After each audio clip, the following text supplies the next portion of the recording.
The role of rural electric cooperatives in Ohio. Rural electric cooperatives, co-ops, have played a vital role in Ohio's energy landscape since the 1930s.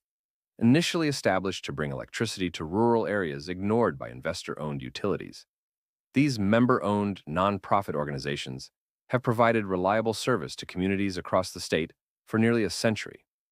While they continue to serve as essential energy providers, their structure presents unique considerations for homeowners interested in solar power. Differences between rural electric co-ops and investor-owned utilities.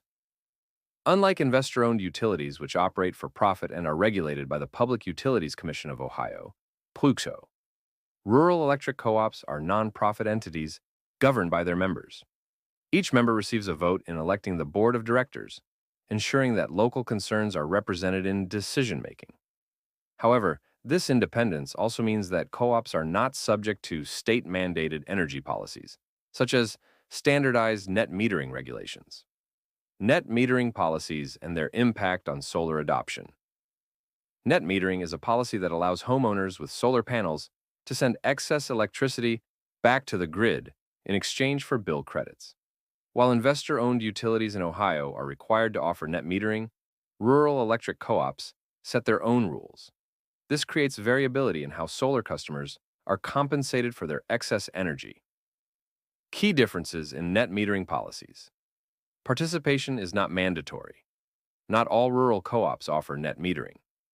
Rate structures vary. Even among co-ops that allow net metering, the compensation for excess energy differs, sometimes offering lower buyback rates than investor-owned utilities. Fixed charges may apply. Some co-ops impose fixed monthly fees that cannot be offset by solar energy production. Annual limits may exist. Certain co-ops cap the amount of energy a homeowner can send back to the grid in a given year. Challenges and considerations for solar customers. In rural Ohio, due to the independent nature of rural co-ops, homeowners considering solar must carefully evaluate their provider's policies before making an investment. Understanding the specific net metering structure, fixed charges, and compensation rates is essential for calculating the financial return on solar energy. Steps to take before installing solar with a rural electric co-op. 1. Review your co-op's solar policy. Contact your utility provider to determine whether they offer net metering and, if so, at what rate excess electricity is credited. 2. Understand fixed charges. Ask about any fixed fees that remain on your bill, even if your solar panels generate more electricity than you consume. 3. Calculate your return on investment. Compare the energy buyback rates offered by your co-op with your current electricity costs to assess long-term savings. 4. Consult with a qualified solar installer. Work with an experienced solar provider that understands Ohio's rural co-op policies to ensure accurate economic projections. Advocacy and the future of solar in rural communities.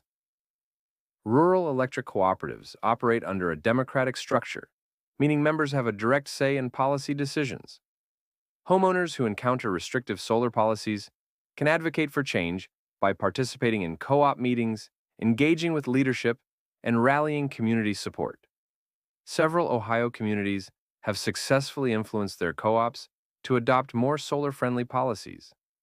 By voicing their concerns and demonstrating the benefits of solar energy, members have helped shape the future of renewable energy access in rural areas. Financial benefits of solar energy for rural homeowners. Despite the potential challenges, solar power remains a valuable investment for rural Ohioans. With advancements in technology and declining installation costs, homeowners can achieve significant long-term savings while reducing reliance on traditional energy sources. Advantages of going solar with a rural electric co-op. Lower long-term energy costs. Even with reduced net metering benefits, solar panels offset electricity usage and provide long-term financial savings. Energy independence. Generating electricity on-site reduces dependence on utility providers and mitigates the impact of rising energy prices. Federal and state incentives. Homeowners can take advantage of federal tax credits and potential state incentives to offset the initial cost of installation. Environmental impact.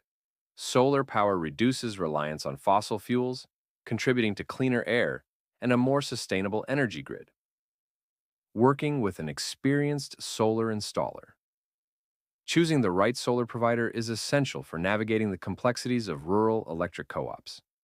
At Solar Installer Columbus, we specialize in helping homeowners understand their co-op's policies, maximize their solar investment, and secure financing options tailored to their needs. Our team is dedicated to making solar accessible through partnerships with insurance companies and flexible solar loan programs. As a BBB-accredited business with an A+ rating, we take pride in delivering high-quality solar solutions that empower Ohio homeowners.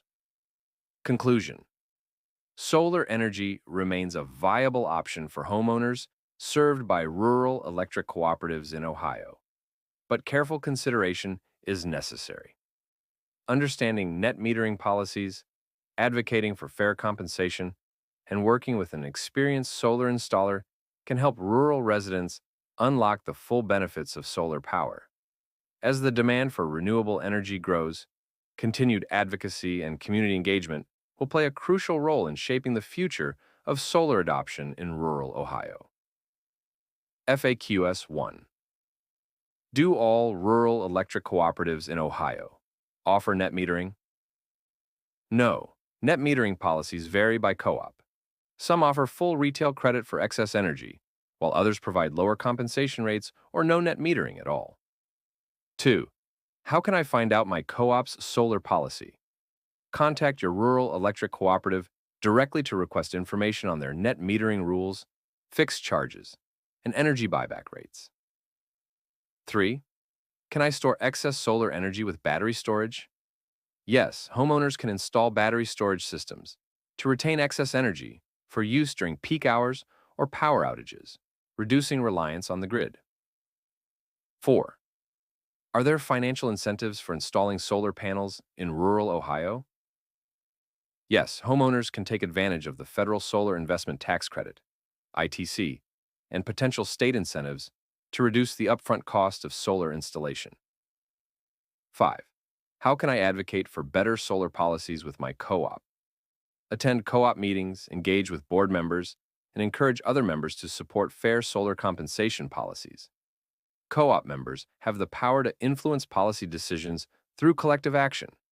Learn about the benefits of solar energy in the face of inflation and economic uncertainty. Click here to find out more. The post Solar Power and Rural Electric Cooperatives in Ohio first appeared.